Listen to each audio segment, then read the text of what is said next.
He inspired Byron, Wordsworth, Bob Dylan, even Abe Lincoln. More than 200 years after his death, Robert Burns is now the subject of a new multi-million-pound museum at his birthplace in Ayrshire. It's aimed to portray him not just as a poet, but a global icon. It's been 6 years in the making, the biggest project of its kind for the National Trust for Scotland, a mark of the importance of the man who described Scotland's political leaders as a parcel of rogues. And as our culture editor Matthew Cain now reports, Burns' influence on Scotland's cultural life is as strong as ever. This is the cottage where Robert Burns was born. And for 200 years, this pretty but low-key village museum was the main destination for Burns enthusiasts from around the world. But finally, all that is about to change. The Robert Burns Birthplace Museum opens today in Ayrshire, where the man Scots call the Bard lived for most of his life.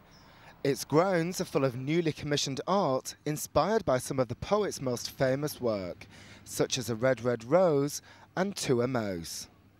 Inside, the museum houses the world's largest collection of Burns artefacts. At a total cost of £21 million, it's a multimedia celebration of a Scottish cultural icon. This is the actual pen set of Robert Burns. It's a working man's pen set. These aren't the pens of some effete poet sitting in his studio calmly recalling earlier passions. This is the pen set of a man who rides around the countryside doing his day job in the saddle, working hard, and then in the evenings by the light of a flickering oil lamp scratches down his thoughts. It's romantic images like these which have helped elevate Burns to the status of national hero. But the museum also contains several exhibits that reveal a less heroic side to his character. Was he that nice a bloke, having 13 babies by 4 different women? Burns wasn't a saint. He was a man who came with a lot of flaws, but at the same time, he wrote some of the most wonderful romantic songs and poetry that the world's ever known. And those songs continue to inspire singer-songwriter Eddie Reader.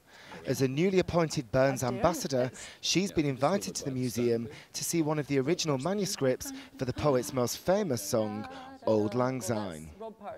It's unbelievable. I mean, just knowing that he's just been in this position and took his pen about here. I did an album full of his words because they got to me on a level that I recognise, you know, when I hear a good song or I hear a good lyric, it just breaks me in two until I can get into singing it, really. My body physically wants to kind of sing things like that. Should old acquaintance be forgot and days of Auld Lang Syne, which is the tune I sing, but the normal tune is For Auld Lang Syne, my Joe, for Auld Lang Syne, we'll tak a cup o' kindness yet, for Auld Lang Syne.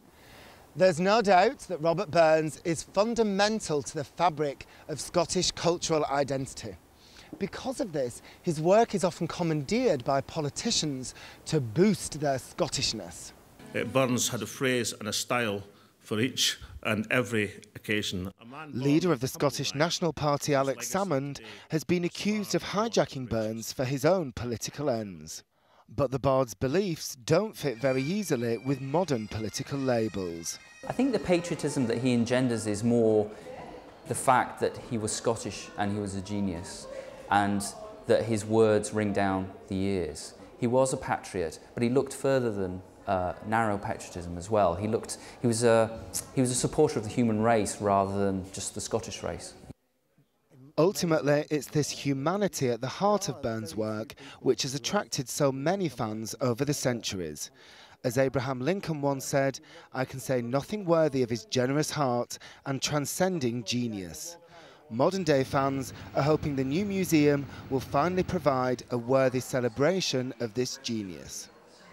Matthew Cain. Main news tonight, image of Britain all but frozen to a standstill.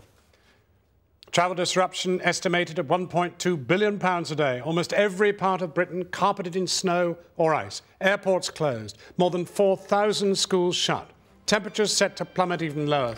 From Christian and from me, that's Channel 4 News. Good evening.